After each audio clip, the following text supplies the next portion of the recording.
Up next, Dr. Gerald Brooks Leadership Podcast.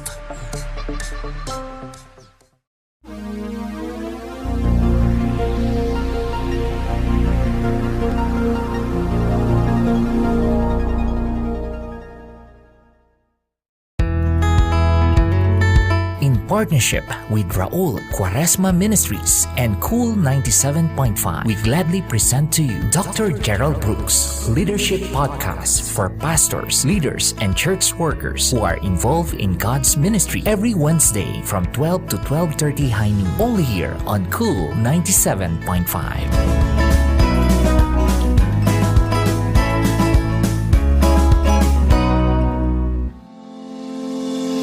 Welcome to the Gerald Brooks Leadership Podcast, a deep dive into biblical leadership with pastor and author Dr. Gerald Brooks. Hi, this is Gerald Brooks. Thank you so much for joining me for today's podcast. Today I want to talk to you about leadership dynamics. Leadership dynamics, these are just principles that are surrounding every leader that I know's life. And these principles that are surrounding their lives are just affecting them. And so the first one is time compression.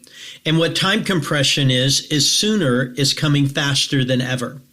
See, we used to be able to look on the horizon and say, we have a lot of time.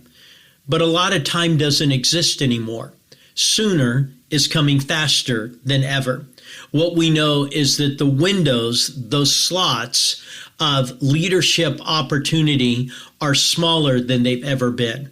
So those windows are smaller, and leaders have to be prepared to take advantage of them. Why? Because time is being compressed. There's so many issues, so many circumstances. Sooner is coming faster than ever. So what I know is that if you're not prepared for the speed of time, you are going to become obsolete over time.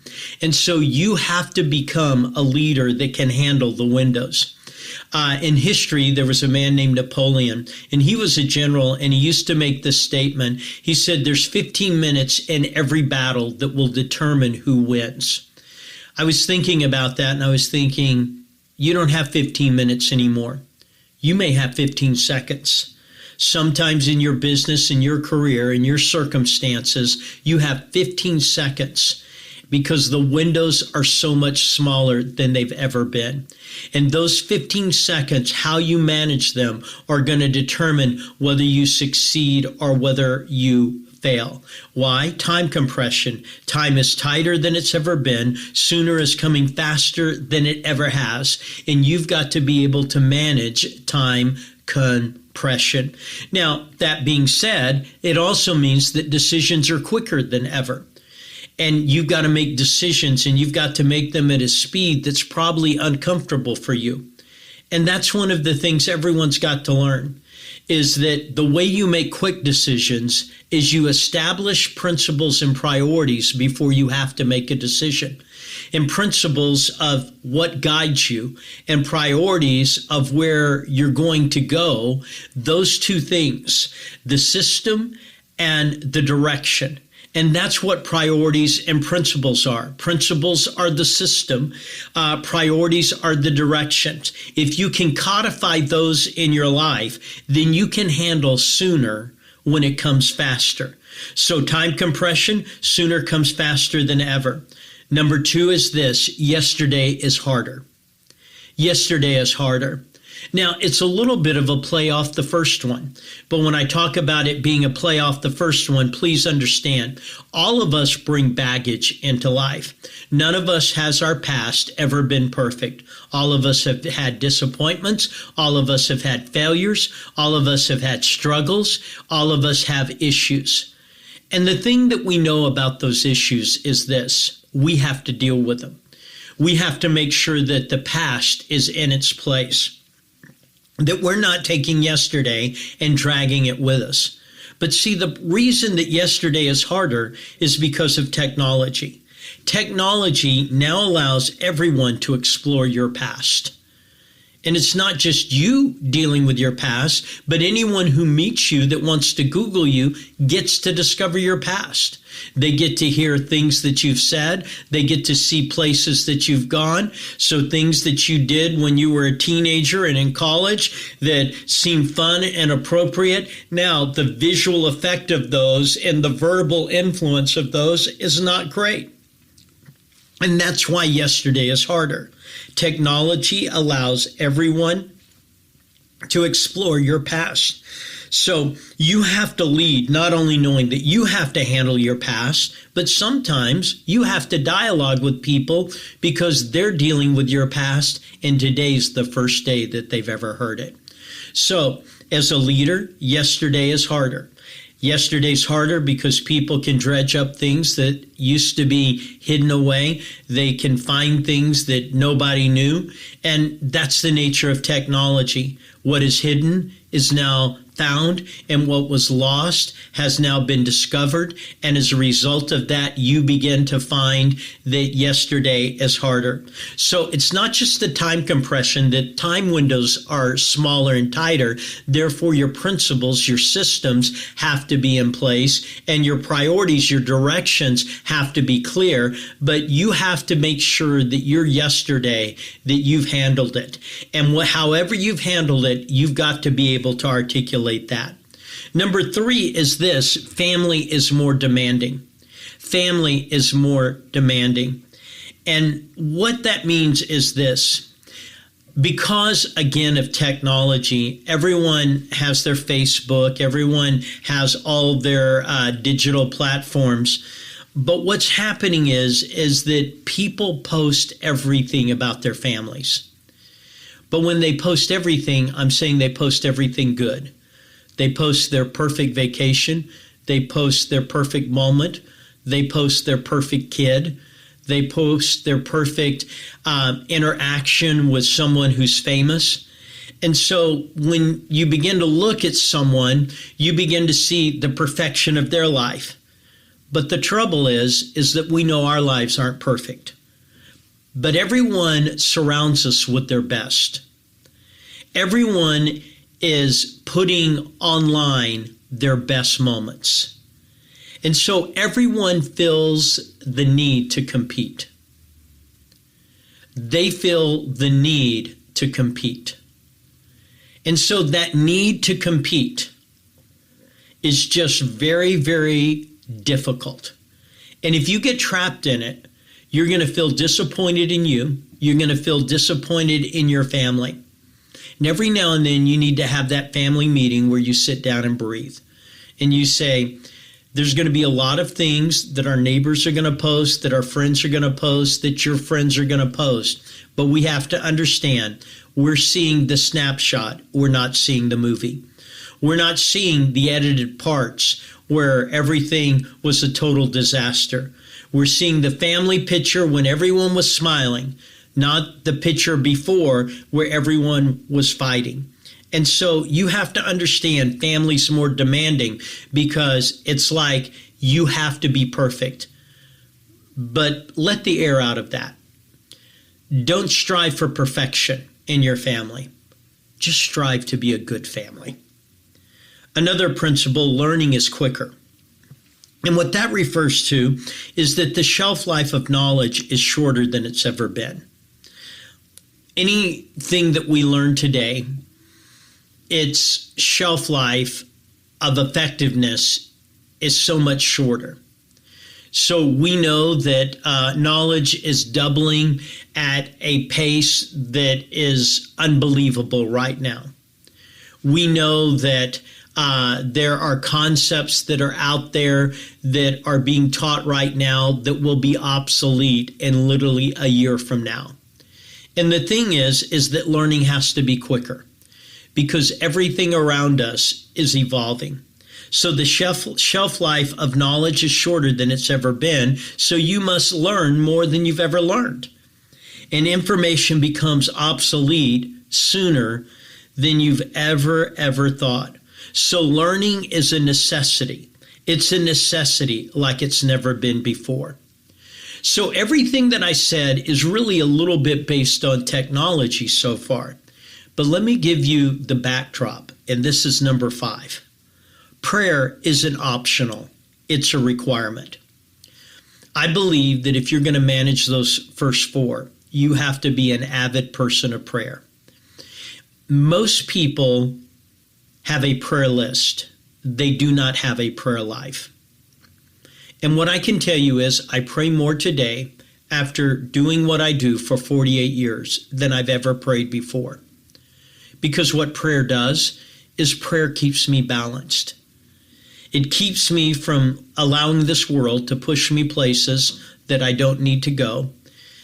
It keeps me balanced from saying things I don't need to say. And the truth of the matter is, if you're not praying God into you, this world will get the best of you. As I said last night to a group of people, if you're not talking up to God, then this world will get you down. But in 2 Corinthians chapter 4 and in verse 16, it says, the outer man is perishing.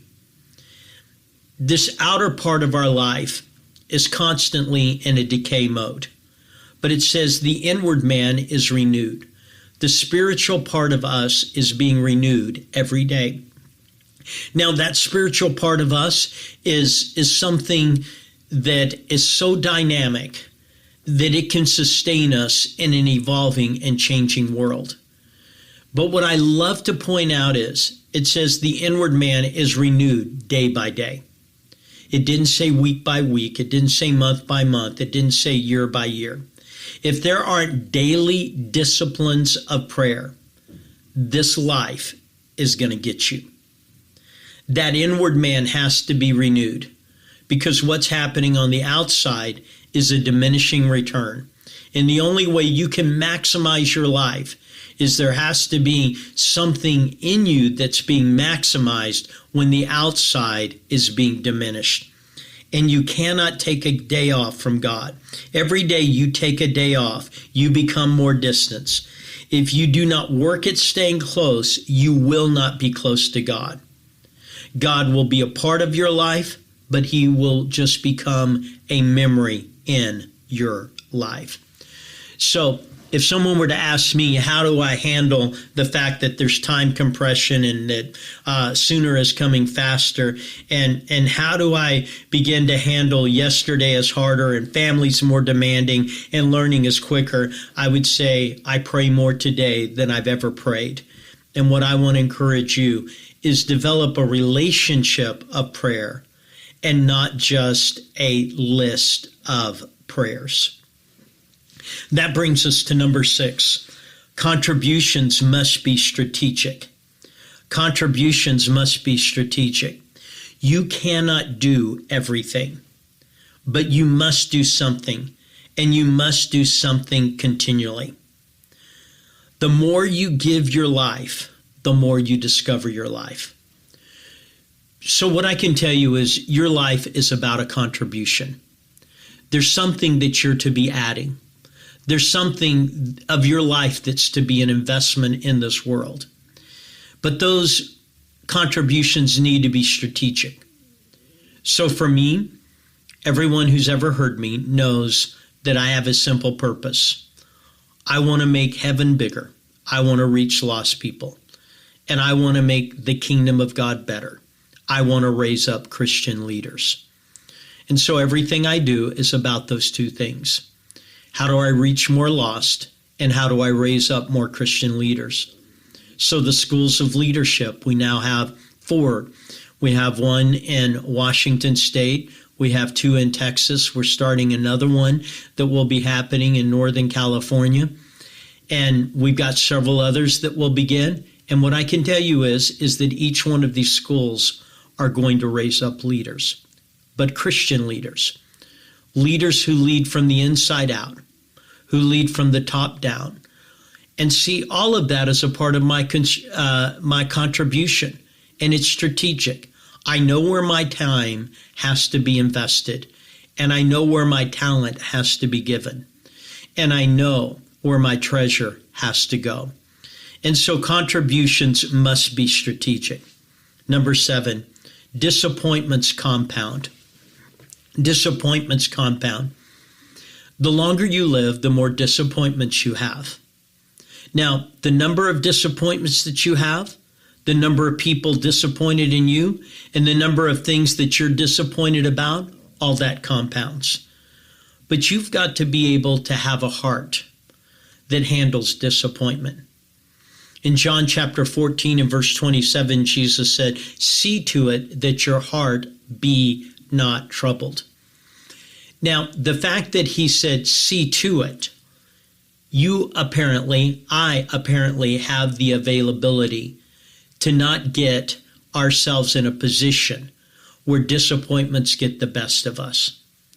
I've watched people who are literally sitting on the bench now because they're disappointed by something that happened to them, or they're disappointed in somebody, or they're disappointed in themselves, or at times even disappointed in God. And what I can tell you is this: see to it that your heart be not troubled. I would encourage you, go old school, get you a yellow pad, write down everything that disappoints you in life right now. You're politically disappointed. You're economically disappointed. You're disappointed in this family member. You're disappointed in this team member. You're disappointed. And I would write it down. And then what I would do is I would take those disappointments when you get them all written down, and I would wad them up in a wad of paper, and I would take them over to the trash can and saying, "I'm losing my disappointments." See, some people hold on to their disappointments more than they hold on to God. And that can happen with leaders, because as leaders, we experience not only our disappointments, our organization's disappointments, but other people's disappointments. So just understand, disappointments can compound, but you can make sure that your heart does not get troubled. Number 8, modeling is more important than messaging. Modeling is more important than messaging. I believe this is one of the reasons that I think being in the room is so important. So I mentioned 2 roundtables, and you can go to my webpage and you can sign up for them. But I believe that when you're in a room, you see a model and you hear a message. But what I've learned is that messages are prolific in our society, but people ultimately follow models. I remember years ago teaching from the book of Exodus about Moses having this grand design that was God-given to begin to lead Israel out of its captivity. So he goes into Goshen, where Israel is living, and he sees an Egyptian, and he sees the Egyptian abusing an Israelite, and he gets out of his chariot, and he takes the Egyptian and he kills him. Well, when he does that, my question is, why? It's because it's the only model he had ever seen. See, he had grown up in Pharaoh's house, and if someone was causing a problem and Pharaoh didn't like it, they didn't negotiate a settlement. Pharaoh had him killed. See, people rise to their models. They listen to a message. And so in your life, you've got to say, is what I'm doing worth someone else doing it too? There are things I don't do. And I don't do them not because the Bible says I couldn't do them, I just don't do them. So I don't drink. And a part of that is I tell people that in 48 years of doing this, no one's ever come to me and say, I'm a better husband because I drank. I'm a better wife because I drank. I'm a better parent because I drank. I've never had anyone tell me they were better because they drank. But that's not even the reason I don't drink. See, I have people in my organization that are alcoholics. And if they were to walk into a restaurant and to see me drinking, it would create an added level of temptation. So I choose not to model something that will be a problem. Now, I can't model everything that everyone thinks is a problem, but I can model something. And so sometimes people look at me and they say, hey, I know a lot of people that do what you do that drink. Well, what I can tell you is I've done extensive studies on people who do what I do. And what I found is every one of them that failed, you can find drinking as a part of the equation. I don't want to give my flesh an advantage, but I don't want to give someone else's flesh an excuse. And I know that that's probably too much thought for some of you, but your model speaks louder than your message. You're always modeling something. And the sooner you understand that you are a model and not just a message, the more prolific that you will get to be in leadership. Number 9, stay fresh and stay focused. If you're not fresh, you cannot compete in today's world. Let me go back to what I said before about being in a position where you pray all the time. Prayer is how I stay fresh. The Bible tells us in Acts chapter 3 and verse 19 that there will be times of refreshing by His Spirit in His presence. Well, I want to be in His presence because I want to stay fresh. So are you staying fresh? If you're not, you need to. And if you're not focused, this world will eat you alive. You'll be pushed this way and you'll be pushed that way. So just understand that if you're going to lead, stay fresh. Make sure that there's a freshness about you and stay focused. And then number 10, go beyond success. Find a way to be significant. Go beyond success and find a way to be significant. I believe that every one of us has been put here for an eternal reason. Someone says, what does that mean? A reason that is bigger than your life. A reason that outlives you. And I believe that you have to find a way to go from success. I've known so many successful people that are just totally unhappy. People who have such levels of unhappiness in them, and yet they have everything. They have homes with more square footage than anyone needs. They have multiple cars. They have the greatest vacations. They travel the world.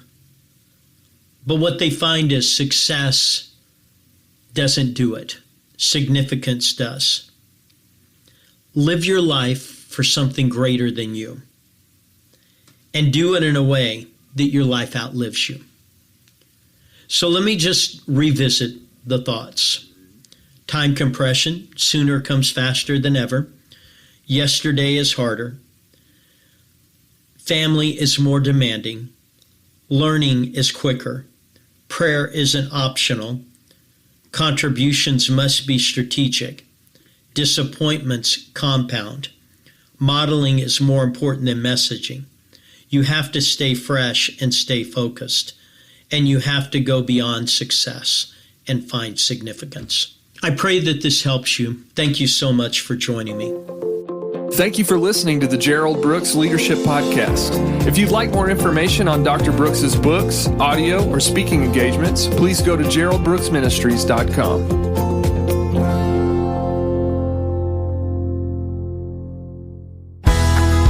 Thank you for listening on today's broadcast. Join us again and may God bless you. For more information, you may contact us on the following social media account and website. Just type Raul Quaresma Ministries and Dr. Gerald Brooks Ministries. Subscribe, follow, like, and share us on Facebook, YouTube, Twitch TV, and Instagram.